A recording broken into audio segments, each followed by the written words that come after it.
Assalamualaikum warahmatullahi wabarakatuh. Kembali lagi dalam pembelajaran fisika ya, tentang pengukuran dan ketidakpastian. Nah, kemarin kita udah mempelajari tentang apa aja ya, angka penting, dimensi. Terus apalagi ada besaran pokok dan besaran turunan ya. Nah, terus kemudian sekarang lanjut ke materi pengukuran dan ketidakpastian. Nah, apa itu pengukuran? Nah, jadi pengukuran ini kalau kalian baca di halaman 11, yaitu kegiatan membandingkan suatu benda dengan menggunakan alat ukur. Nah, contohnya untuk mengukur panjang sebuah pensil kita menggunakan yang namanya penggaris atau mistar ya kan. Terus kemudian kalau mengukur massa kita menggunakan timbangan seperti itu. Nah, nanti kita bahas di bawah. Nah, terus kemudian yang pertama itu tentang pengukuran panjang. Nah, untuk pengukur panjang yang panjangnya lebih dari 10 cm kita menggunakan yang namanya penggaris atau mistar. Atau mungkin kalau ini meteran ya, ini digunakan untuk apa biasanya ya, ibu penjahit. Terus kemudian ini digunakan untuk bapak-bapak tukang mengukur kayu. Kalau ini biasanya untuk kalian belajar. Nah, untuk skala terkecilnya yang dapat dibaca oleh penggaris ini adalah 1 mm atau 0,1 cm atau 10 pangkat min 6 meter kalau dinotasi ilmiahkan. Nah, ini yang mana tuh panjangnya ya? Yang ini, yang kecil-kecil ini. Contohnya dari 89 ke 90. Ini ada garis-garis kecil sebanyak 10. Nah, berarti garis kecil ke garis kecil yang lain itu adalah panjangnya 1 mm. Jadi kalau yang kecil ini ada 5 strip, yaitu 5 mm atau setengah cm. Nah, itu skala terkecilnya dapat dibaca. Nah, kemudian untuk mengukur panjang yang lebih kecil lagi itu namanya adalah alatnya yang namanya adalah jangka sorong. Ini dapat digunakan untuk mengukur benda dengan panjang paling panjangnya adalah 10 cm. Ketelitiannya adalah 0,01 cm atau yang dapat dibaca paling kecilnya adalah 0,01 cm. Nah, untuk bagian jangka sorongnya silahkan dibaca sendiri ya, nanti tempat itunya silahkan dibaca sendiri. Nah, yang perlu kamu tahu untuk jangka sorong ini dapat digunakan untuk mengukur tiga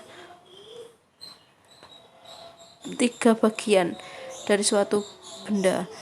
Contohnya ini ada tabung, ada tabung. Nah, untuk yang ini itu digunakan untuk mengukur diameter luar. Diameter luar itu yang mana? Diameter luar itu ya dari sini ke sini, dari luar.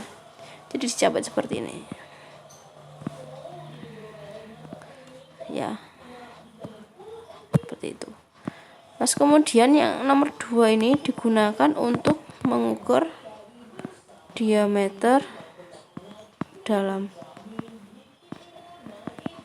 Mana diameter dalam itu? Diameter dalam itu ya yang ini, yang di dalamnya. Jadi yang ini kita mengukurnya dari dalam seret.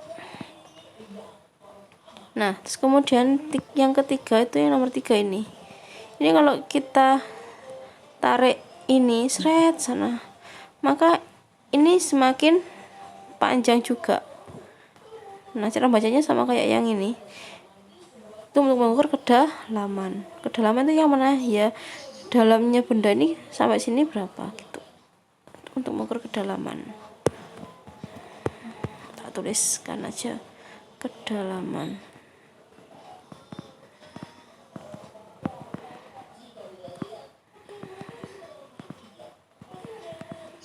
Nah, itu ya.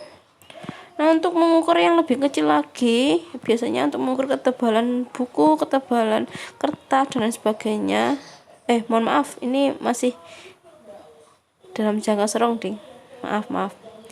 Nah, untuk cara membacanya itu gimana, Bu? Jadi pada jangka sorong itu ada 2 skala. Yang atas ini namanya skala utama, yang hurufnya angkanya besar-besar ini skala utama. sedangkan yang bawah ini namanya adalah yang ini loh, itu adalah skala nonius. Nah, cara bacanya gimana, Bu? Jadi untuk skala utama itu per strip kecil-kecil itu adalah 0,1 cm atau 1 mm. Nah, cara bacanya gimana? Ini kamu lihat, sebelum angka 0 pada skala nonius, pada skala utama terbaca berapa? Nah, ini karena 2 ini yang panjang ini 2 ya. 2, 1 strip 2,1, 2,1, 22, 23, 24. Jadi yang terbaca pada skala utama adalah 2,4 cm. Ini loh sebelum angka. Maaf. Nah, ini skala utamanya. Terbaca 2,4. Sebelum 2,5 yaitu ya. 2,4. Kemudian untuk skala noniusnya kita lihat yang berhimpit dengan yang skala utama mana, yaitu di situ pas di angka 4. Nah, 4-nya ini dikalikan dengan ketelitiannya yaitu 0,01 sehingga skala noniusnya terbaca 0,04. Untuk hasil pengukurannya tinggal dijumlahkan aja antara skala utama dengan skala nonius yaitu 2,44 cm. Nah, untuk latihannya sekarang silahkan, ayo, kalau seperti ini penggambaran jangka sorong ini terbaca berapa? Ya, yang sebelum angka 0 berarti skala utamanya terbaca 2,2 cm. Kemudian skala noniusnya yang berhimpit yang mana? Yang ini ya, berapa ini? 1, 2, 3. Jadi 3 dikali 0,01 yaitu berapa? 0,03. Sehingga hasil pengukuran yang tinggal dijumlahkan 2,2 cm ditambah 0,03 cm. Berapa? 2,23 cm. Nah, insya Allah ini hasil pengukurannya ya. Insya Allah paham ya. Nah, itu untuk latihannya. Nah, terus kemudian untuk pengukuran panjang yang panjangnya kurang dari 10 cm, yang lebih kecil lagi ya, kita menggunakan yang namanya micrometer screw. Nah, untuk yang micrometer screw ini hampir sama kayak yang jangka sorong tadi. Bedanya di apa sih? Nah, bedanya di sini. Jadi sama kayak tadi, ada skala utama. Jadi gambarnya seperti ini. Di sini itu namanya adalah skala utama, yang miring ini adalah skala noniusnya. Nah, kalau diperbesar seperti ini. Nah, itu maksimalnya kita dapat mengukur dengan benda yang memiliki ketebalan atau panjang 25 mm atau maksimalnya 25 mm. Ketelitiannya adalah 0,01 mm. Nah, untuk pengukurannya, hasil bacanya alat ukur itu sama kayak tadi jangka sorong. Jadi skala utamanya sebelum ini itu berapa? Di situ terbaca 5,5. Di sini yang garis yang bawah itu menyatakan setengah milimeter. Jadi yang skala utamanya terbaca 5,5 mm. Sedangkan yang skala noniusnya yang mana ya, yang berhimpit dengan garis ini, yaitu berapa itu? 28 dikalikan 0,01 mm ketelitiannya tadi yaitu jadi 0,28, sehingga hasil pengukurannya tinggal dijumlahkan aja antara skala utama dengan skala noniusnya yaitu 5,78. Nah, untuk pengukuran panjang di sini masih ada yang ditanyakan apa enggak?